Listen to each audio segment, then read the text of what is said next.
ആരോഗ്യമേഖലയിൽ ഏറ്റവും പിന്നോക്കം നിൽക്കുന്ന ജില്ലയായ കാസർഗോഡ് എയിംസ് കൊണ്ടുവരാനുള്ള നീക്കം ആരംഭിച്ച ജില്ലാ ഭരണകൂടം പെരിയയിൽ 274 ഏക്കർ ഭൂമി അനുയോജ്യമാണെന്ന് വ്യക്തമാക്കി ജില്ലാ കളക്ടർ അർജുൻ പാണ്ഡ്യൻ സംസ്ഥാന സർക്കാരിന് സമഗ്ര റിപ്പോർട്ട് സമർപ്പിച്ചു.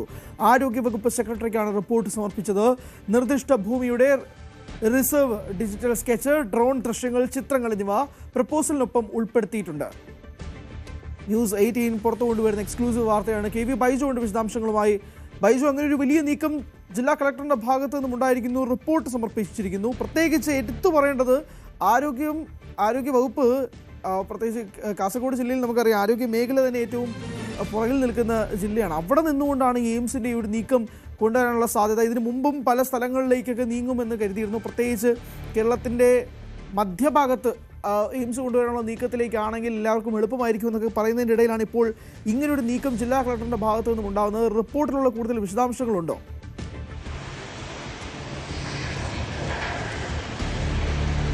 ഹരി, തീർച്ചയായും ആരോഗ്യ മേഖലയിൽ വലിയ പ്രതിസന്ധിയുള്ള ജില്ലയാണ് കാസർഗോഡ്. നമുക്കറിയാം, കോവിഡ് കാലത്ത് അതിർത്തി അടച്ചപ്പോൾ 13 ജീവനുകളാണ് പൊലിഞ്ഞത്. അതായത് മെച്ചപ്പെട്ട ചികിത്സാ സംവിധാനങ്ങളും ഇപ്പോഴും ഇല്ല. പേരിന് മാത്രം ഒരു മെഡിക്കൽ കോളേജ്. പ്രധാനമായും കർണാടകയാണ് കാസർഗോഡ് ജില്ലക്കാർ ആശ്രയിക്കുന്നത് ഇത്തരത്തിൽ മികച്ച ആരോഗ്യ മേഖലയ്ക്കായി. അതോടൊപ്പം കണ്ണൂരിലെ പരിയാരം മെഡിക്കൽ കോളേജിനെ, അങ്ങനെ കാസർഗോഡ് ജില്ലയിലെ ഈ ഒരു വലിയ തോതിലുള്ള ഒരു പ്രതിസന്ധി, പ്രത്യേകിച്ച് എൻഡോസൾഫാൻ ദുരിതബാധിതർക്ക് വലിയ തോതിൽ പ്രതിസന്ധി നേരിടുന്ന സമയം, അങ്ങനെയുള്ളൊരു ഘട്ടത്തിലാണ് ഈ തുടക്കത്തിൽ എയിംസ് കാസർഗോഡ് സ്ഥാപിക്കുമെന്നായിരുന്നു ഉയർന്നു വന്ന കാര്യം. പക്ഷേ പിന്നീട് അത് ഹരി സൂചിപ്പിച്ചതുപോലെ തന്നെ കോഴിക്കോടും തൃശ്ശൂരും ആലപ്പുഴയും ഒക്കെ പേരുകൾ ഉയർന്നു വന്നു. കാസർഗോഡിനെ പൂർണ്ണമായും അവഗണിക്കുന്ന സാഹചര്യമായിരുന്നു. വലിയ പ്രതിഷേധമാണ് കാസർഗോഡ് ജില്ലയിൽ എയിംസ് സ്ഥാപിക്കണമെന്ന് ആവശ്യപ്പെട്ട് പ്രത്യേകിച്ച് എൻഡോസൾഫാൻ ദുരിതബാധിതർ ഉൾപ്പെടെ ഉയർത്തിക്കൊണ്ടുവന്നത്. ഇതിനിടയിലാണ് ഇപ്പോൾ വലിയ ആശ്വാസമായ, കാസർഗോഡ് ജില്ലയെ സംബന്ധിച്ചിടത്തോളം വലിയ ആശ്വാസമായ പദ്ധതി കാസർഗോട്ടേക്ക് വരുന്നു എന്ന രീതിയിലുള്ള കാര്യങ്ങളിലേക്ക് മുന്നോട്ട് പോകുന്നത്. അതായത് പെരിയ കേന്ദ്ര സർവകലാശാലയ്ക്ക് സമീപമുള്ള പ്ലാന്റേഷൻ കോർപ്പറേഷൻ ഓഫ് കേരളയുടെ ഭൂമിയാണ്. ആ ഭൂമിയിൽ അനുയോജ്യമായ ഇടം എന്നാണ് ഇപ്പോൾ കലക്ടറുടെ ഈ ഒരു കണ്ടെത്തൽ, കലക്ടറുടെ പരിശോധനയിൽ കണ്ടെത്തൽ. 10 ദിവസമായി നടത്തിയ പരിശോധനയിൽ ഇപ്പോൾ അത്തരത്തിൽ വളരെ അനുയോജ്യമായ ഒരു പ്രദേശം, അതായത് കേന്ദ്ര മാനദണ്ഡങ്ങൾക്കനുസരിച്ച് അത്രത്തോളം അനുയോജ്യമായ ഒരു സ്ഥലം എന്നാണ് കണ്ടെത്തിയിരിക്കുന്നത്. ഇതിൽ പ്രധാനമായും ആവശ്യപ്പെടുന്നത് 200 ഏക്കറാണ് എയിംസ് സ്ഥാപിക്കാനായി കേന്ദ്രത്തിന്റെ മാനദണ്ഡം. അതോടൊപ്പം റോഡ്, റെയിൽ, വ്യോമയാന കണക്ടിവിറ്റി, അത് പ്രധാനമായും ഈ ഒരു പെരിയയിലുണ്ട്. കാരണം മംഗളൂരുവിലെ വിമാനത്താവളം, കണ്ണൂരിലെ വിമാനത്താവളം, അതോടൊപ്പം റെയിൽവേ അടുത്താണ് കാഞ്ഞങ്ങാട് റെയിൽവേ ട്രാക്ക് വരുന്നത്. അതോടൊപ്പം ഏറ്റവും പ്രധാനം, ദേശീയ പാതയ്ക്ക് തൊട്ടരികിലാണ് ഈ സ്ഥലമുള്ളത്. അങ്ങനെ എല്ലാം കൊണ്ടും അനുയോജ്യമായ ഒരു സ്ഥലം. അത്തരത്തിലുള്ള ഒരു പ്രപ്പോസലാണ് ഇപ്പോൾ കൈമാറിയിരിക്കുന്നത്, സംസ്ഥാന സർക്കാരിന് കൈമാറിയിരിക്കുന്നത്. അത് ഈ ഒരു പ്രപ്പോസൽ രാജ്മോഹൻ ഉണ്ണിത്താൻ MP യുടെ ഇടപെടലിന്റെ ഫലമായി കൂടിയാണ് ഇങ്ങനെ കാസർഗോഡേക്ക് എയിംസ് പരിഗണിക്കാനുള്ള ഒരു കാര്യം ഇപ്പോൾ ഉയർന്നു വന്നിരിക്കുന്നത്. എന്തായാലും വലിയ പ്രതിഷേധം എയിംസ് കാസർഗോഡ് സ്ഥാപിക്കാത്തതിനെതിരെ കഴിഞ്ഞ ദിവസങ്ങളിലൊക്കെ ഉണ്ടായിരുന്നു. അനിശ്ചിതകാല സമരം ഉൾപ്പെടെ നടത്തുന്ന സാഹചര്യം ഉണ്ടായിരുന്നു. എയിംസ് ജനകീയ സമിതി തന്നെ രൂപീകരിക്കുന്ന സാഹചര്യം ഉണ്ടായിരുന്നു. ഇങ്ങനെ ഒരു ഘട്ടത്തിലാണ് വളരെ സുപ്രധാനമായ നീക്കം ഇപ്പോൾ നടത്തുന്നത്.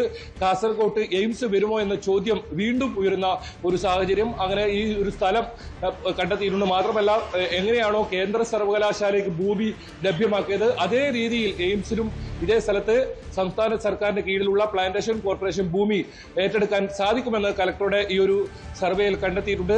അതോടൊപ്പം ആകാശ ദൃശ്യങ്ങൾ കാണാം. അത്രത്തോളം വളരെ അനുയോജ്യമായ ഒരു സ്ഥലമാണ്. അതോടൊപ്പം ഈ ജല ലഭ്യത കൂടി പരിഗണിക്കേണ്ടതുണ്ട്. 3ാം ഘടവ് പദ്ധതി ഇതിന് സമീപത്തായി വരുന്നു. അങ്ങനെ എല്ലാം കൊണ്ടും കേന്ദ്ര മാനദണ്ഡങ്ങൾ, എയിംസ് സ്ഥാപിക്കുന്നതിനുമായി ബന്ധപ്പെട്ട കേന്ദ്ര മാനദണ്ഡങ്ങൾ പൂർണ്ണമായും അനുയോജ്യമായ ഒരു സ്ഥലമാണ് ഇപ്പോൾ കണ്ടെത്തിയിട്ടുള്ളത്. ഇനി ഏത് രീതിയിൽ ഈ നടപടികൾ മുന്നോട്ട് പോകും? സംസ്ഥാനത്തെ 8 ജില്ലകളിലാണ് ഇത്തരത്തിൽ പ്രപ്പോസൽ പോയിട്ടുണ്ടെങ്കിലും വലിയ മുൻഗണന ഉള്ളത് കാസർഗോഡാണ്. നേരത്തെ സൂചിപ്പിച്ചതുപോലെ തന്നെ മെച്ചപ്പെട്ട ചികിത്സാ സംവിധാനങ്ങൾ ഇപ്പോഴുമില്ല. നമുക്ക് മംഗളൂരുവിനെ ആശ്രയിക്കേണ്ട ഒരു സാഹചര്യം.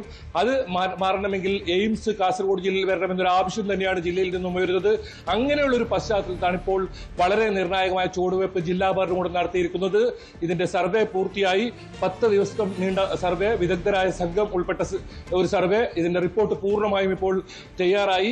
അത് സംസ്ഥാന സർക്കാരിന് കൈമാറിയിരിക്കുന്നു. ഇനി ഇതിൽ ഒരു തീരുമാനം എടുക്കേണ്ടത് സംസ്ഥാന സർക്കാരും അതോടൊപ്പം കേന്ദ്ര സർക്കാരുമാണ്.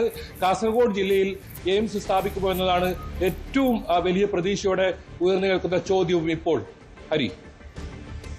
കാസർഗോഡിലേക്ക് എയിംസ് വരുമോ എന്നുള്ള നിർണായകമായ ചോദ്യത്തിന് കാത്തിരിക്കാം നമുക്ക്. കാരണം ജില്ലാ ഭരണകൂടത്തിൻ്റെ ഭാഗത്ത് നിന്നുള്ള നീക്കങ്ങൾ ആരംഭിച്ചിരിക്കുന്നു. സംസ്ഥാന സർക്കാരും കേന്ദ്ര സർക്കാരിൻ്റെ നിലപാട് എന്തായിരിക്കുമെന്നത് സംബന്ധിച്ചായിരിക്കും. 10 ദിവസം നീണ്ടു നിൽക്കുന്ന സർവേയും പൂർത്തിയാക്കിയ ശേഷമാണ് വിശദമായ റിപ്പോർട്ട് ജില്ലാ ഭരണകൂടം സംസ്ഥാന സർക്കാരിന് കൈമാറിയിരിക്കുന്നതെന്നുള്ള എക്സ്ക്ലൂസീവ് റിപ്പോർട്ടാണ് നമ്മൾ പ്രേക്ഷകരുടെ മുന്നിലേക്ക് പുറത്തുവിടുന്നത്. പല ജില്ലകളും ഇതിനു മുൻപും പരിഗണനയിലുണ്ടായിരുന്നു എയിംസുമായി ബന്ധപ്പെട്ട്. പക്ഷേ ഇപ്പോഴിതാ കാസർഗോഡ് നിന്നും പെരിയയിൽ ഇങ്ങനൊരു നീക്കം 274 ഏക്കർ ഭൂമിയിൽ ജില്ലാ ഭരണകൂടം വിശദമായ റിപ്പോർട്ട് കൈമാറിയിരിക്കുകയാണ്.